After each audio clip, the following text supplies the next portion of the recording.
नमस्कार दोस्तों, मैं आशीष एक बार फिर आपके सामने बात करेंगे कि 26 जनवरी को हम लोग गणतंत्र दिवस क्यों मनाते हैं। तो उसके विषय में हम लोग एक छोटा सा वीडियो बनाएंगे, देखिएगा। 26 जनवरी को गणतंत्र दिवस क्यों मनाते हैं जी, ये ध्यान रखना है। सबसे पहले हम बात करेंगे इस क्वेश्चन पे आने के पहले हम जाएंगे सबसे पहले नेहरू रिपोर्ट पे। ध्यान रखना, एक नेहरू रिपोर्ट आई थी और नेहरू रिपोर्ट जो आई हुई थी वो आई थी 1928 में। उस समय क्या होता है देख लीजिएगा थोड़ा सा। जब भारत में साइमन कमीशन का विरोध हुआ तो तत्कालीन भारत सचिव बर्कनहेड ने कहा, यानी भारतीयों के सामने एक चुनौती रखी कि आप एक ऐसे संविधान का निर्माण करें जो ब्रिटिश संसद और सभी राजनीतिक दलों द्वारा सर्वमान्य होना चाहिए। ये चुनौती उसने 24 नवंबर 1927 को दिया था। तो कांग्रेस ने इस चुनौती को स्वीकार किया और 28 फरवरी 1928 को दिल्ली में एक सर्वदलीय समिति की बैठक बुलाई जिसमें 29 संस्थाओं ने भाग लिया। खैर थोड़ी बहुत बातें हुई। बातें होने के बाद जो है फिर मामला आगे बढ़ता है। जब ये मामला आगे बढ़ता है तो मामला पहुंचता है 10 मई। हम बात करते हैं 10 मई 1928 को।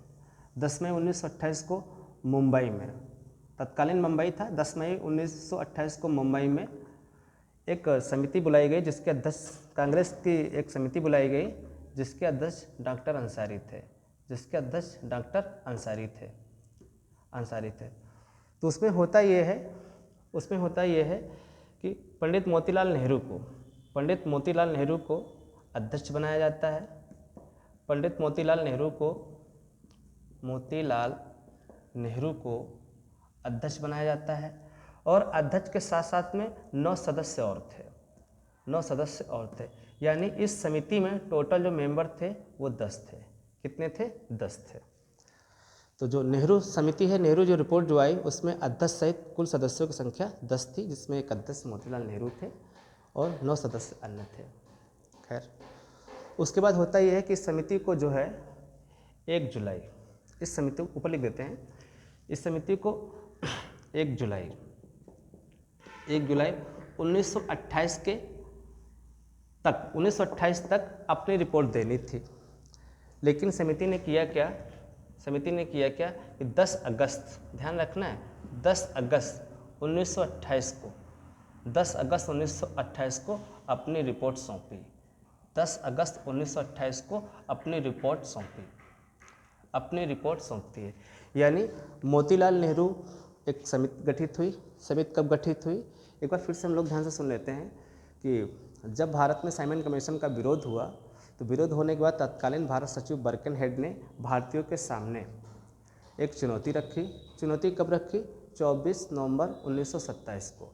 तो कांग्रेस ने उनकी इस चुनौती को स्वीकार किया और स्वीकार करने के बाद क्या होता है, 28 फरवरी 1928 को दिल्ली में 29 संस्थाओं, दिल्ली में एक समिति बुलाई गई और समिति में बुलाने के बाद जो 29 संस्थाओं ने भाग लेने के बाद थोड़ी बहुत बातचीत होती है। बातचीत होने के बाद फिर 10 मई 1928 ईस्वी को मुंबई में एक बैठक बुलाई गई जिसकी अध्यक्षता डॉक्टर अंसारी कर रहे थे। वहाँ पे एक कमेटी बनाई जाती है, उस कमेटी का नाम था मोतीलाल नेहरू। चूँकि मोतीलाल नेहरू उस कमेटी के अध्यक्ष थे और 9 सदस्य और थे। होता यह है कि जो समिति जो थी उसको 1 जुलाई 1928 तक अपनी रिपोर्ट तैयार करनी थी, लेकिन उसने 10 अगस्त 1928 को अपनी रिपोर्ट सौंपी, और जो 10 अगस्त 1928 को, ध्यान रखना है, 10 अगस्त 1928 को जो इन्होंने अपनी रिपोर्ट सौंपी, 10 अगस्त 1928 को जो इन्होंने अपनी रिपोर्ट सौंपी, उसको लखनऊ में, ध्यान रखना है, लखनऊ में समिति की कार्यकारिणी बैठक में, सर्वदलीय बैठक में क्या किया गया, सर्वदलीय बैठक में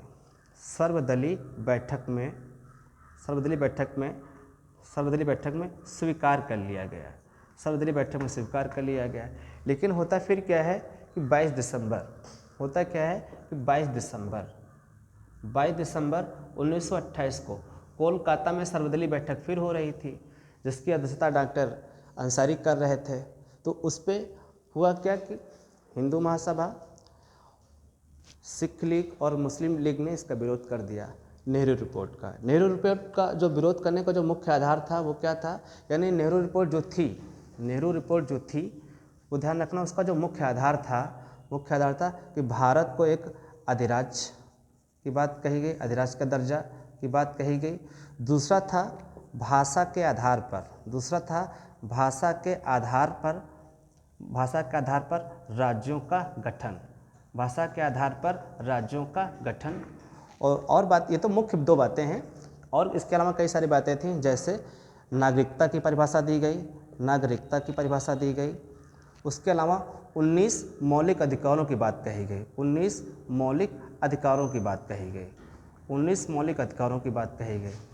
खैर, लेकिन उस समय राष्ट्रवादी नेता जो थे सुभाष चंद्र बोस और पंडित जवाहरलाल नेहरू ने नेहरू रिपोर्ट का विरोध किया और कहा कि हमें पूर्ण स्वाधीनता की मांग करनी चाहिए। यानी उन्होंने पूर्ण स्वाधीनता की मांग की। उन्होंने कहा कि हम अधिराज्य का विरोध करते हैं और हम पूर्ण स्वाधीनता का समर्थन करते हैं।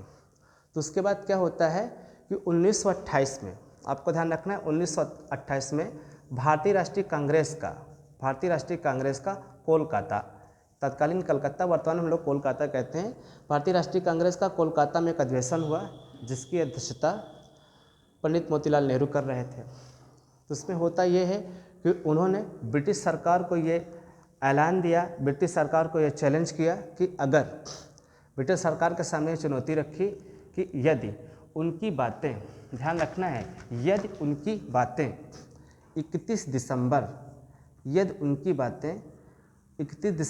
1930 तक नहीं मान ली जाती हैं, 31 दिसंबर 1930 तक नहीं मान ली जाती हैं, यानी नेहरू रिपोर्ट की जो बातें हैं 31 दिसंबर 1930 तक नहीं मान ली जाती हैं तो कांग्रेस हिंसक आंदोलन करेगी। खैर, उसके बाद क्या होता है कि भारतीय राष्ट्रीय कांग्रेस का 1929 में एक लाहौर अधिवेशन होता है। भारतीय राष्ट्रीय कांग्रेस का 1929 में एक लाहौर अधिवेशन होता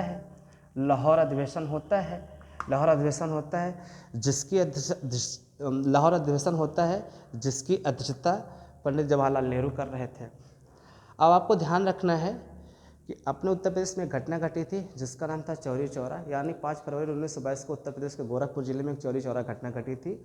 और उस घटना के फलस्वरूप क्या हुआ था कि महात्मा गांधी को 6 वर्ष की सज़ा हुई थी, लेकिन महात्मा गांधी 2 साल के बाद जेल से बाहर आ गए और राजनीति से दूर रहे। लेकिन जब 1928 में भारतीय राष्ट्रीय कांग्रेस का वार्षिक अधिवेशन कोलकाता में होता है तो राजनीति में सक्रिय रूप से भाग लेते हैं और इस सम्मेलन में भी भाग लेते हैं। होता क्या है कि 1929 में जो लाहौर अधिवेशन, भारतीय राष्ट्रीय कांग्रेस का लाहौर अधिवेशन जो हुआ, उसमें अध्यक्षता महात्मा गांधी को करनी थी, लेकिन महात्मा गांधी ने अपना ये पद, यानी अध्यक्षता पर जवाहरलाल नेहरू को दे दिया।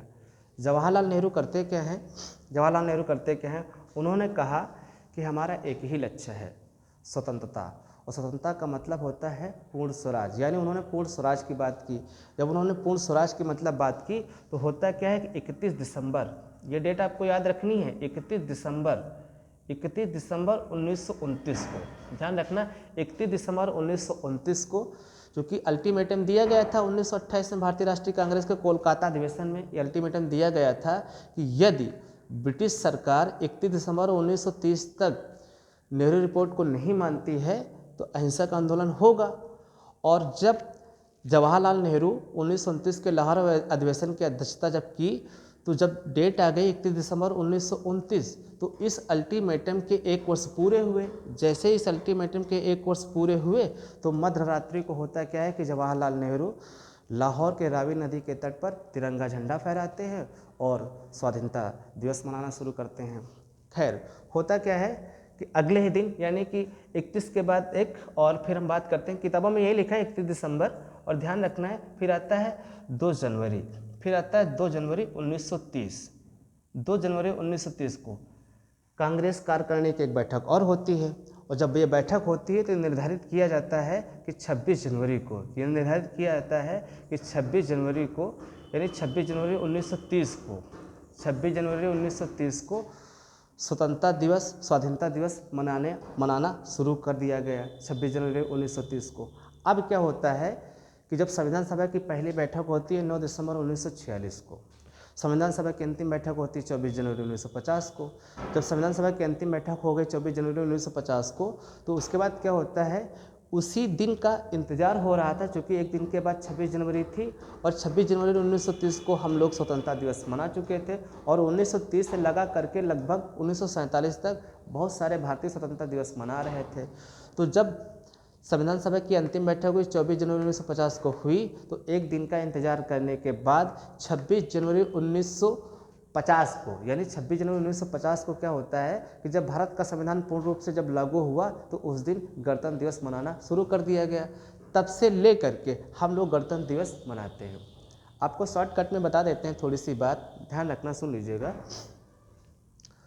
नेहरू रिपोर्ट, यानी नेहरू रिपोर्ट जब आती है, नेहरू रिपोर्ट आने का मतलब ये होता है कि भारत में जब साइमन कमीशन का जब विरोध हुआ, भारत में जब साइमन कमीशन का विरोध जब होता है, तो विरोध होने के बाद तत्कालीन भारत सचिव बर्कनहेड ने 24 नवंबर 1927 ईस्वी को, आपको समय याद रखना है थोड़ा सा, 24 नवंबर 1927 ईस्वी को भारतीयों के सामने एक चुनौती पेश की कि आप एक ऐसे संविधान का निर्माण करें जो राजनीतिक दलों द्वारा और ब्रिटिश संसद द्वारा मान्य हो। तो भारतीयों ने ये चुनौती स्वीकार किया, भारतीयों ने चुनौती स्वीकार किया और 28 फरवरी 1928 ईस्वी को दिल्ली में एक बैठक बुलाई। जब एक बैठक होती है तो उसमें 29 राजनीतिक संस्थाओं ने भाग लिया। थोड़ी बहुत बातचीत होती है, बातचीत होने के बाद जो है फिर वो बैठक समाप्त हो जाती है। फिर क्या होता है कि 10 मई 1928 ईस्वी को मुंबई में एक कांग्रेस की बैठक बुलाई गई और उस बैठक की अध्यक्षता डॉक्टर अंसारी कर रहे थे। उसमें क्या होता है कि 9 सदस्य, यानी कि पंडित मोतीलाल नेहरू की अध्यक्षता में एक समिति बनाई गई जिसका नाम था नेहरू समिति, और उसमें से पंडित मोतीलाल नेहरू अध्यक्ष थे, उसके अलावा 9 सदस्य और थे। तो समिति में कुल 10 लोग थे। होता क्या है कि उसका पूरा मसौदा तैयार होता है, भारतीय संविधान का मसौदा तैयार होता है।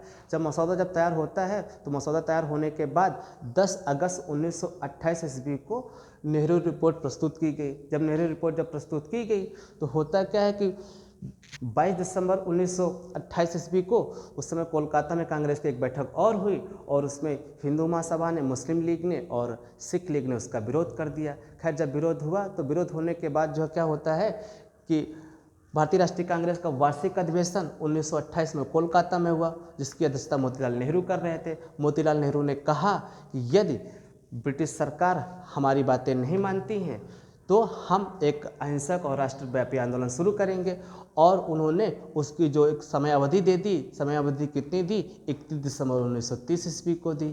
खैर लेकिन 1929 में भारतीय राष्ट्रीय कांग्रेस का लाहौर अधिवेशन हुआ और लाहौर अधिवेशन की अध्यक्षता जवाहरलाल नेहरू कर रहे थे। जब अल्टीमेटम दिया गया था 1928 को कोलकाता में, तो उसके बाद क्या होता है 1929 में लाहौर अधिवेशन की अध्यक्षता पंडित जवाहरलाल नेहरू कर रहे थे। जैसे ही अल्टीमेटम के 1 वर्ष पूरे होते हैं 31 दिसंबर 1929 को, तो आपको ध्यान रखना है कि मध्यरात्रि को क्या होता है कि लाहौर के रावी नदी के तट पर जवाहरलाल नेहरू तिरंगा झंडा फहराते हैं और स्वतंत्रता दिवस मनाते हैं। उसके बाद 2 जनवरी 1930 को कांग्रेस कार्यकारिणी की बैठक हुई और ये तय किया गया कि 26 जनवरी को स्वतंत्रता दिवस यानी स्वतंत्रता दिवस मनाया जाएगा। तब से लेकर के भारत आज़ादी तक 26 जनवरी को स्वतंत्रता दिवस मनाया जाता था। लेकिन जब संविधान सभा की अंतिम बैठक हुई 24 जनवरी 1950 को, और उसके बाद भारत का संविधान जब लागू हुआ 26 जनवरी 1950 को, क्योंकि वो डेट का इम्पोर्टेंट है, इसी वजह से उन्होंने ये डेट लिया हुआ था। तब से 26 जनवरी 1950 को भारत अपना गणतंत्र दिवस मनाता है। इस बार जो भारत का गणतंत्र दिवस मनाया गया वो 77वां गणतंत्र दिवस था। दोस्तों ये वीडियो आपको कैसा लगा कमेंट बॉक्स में ज़रूर बताइएगा। जय हिंद।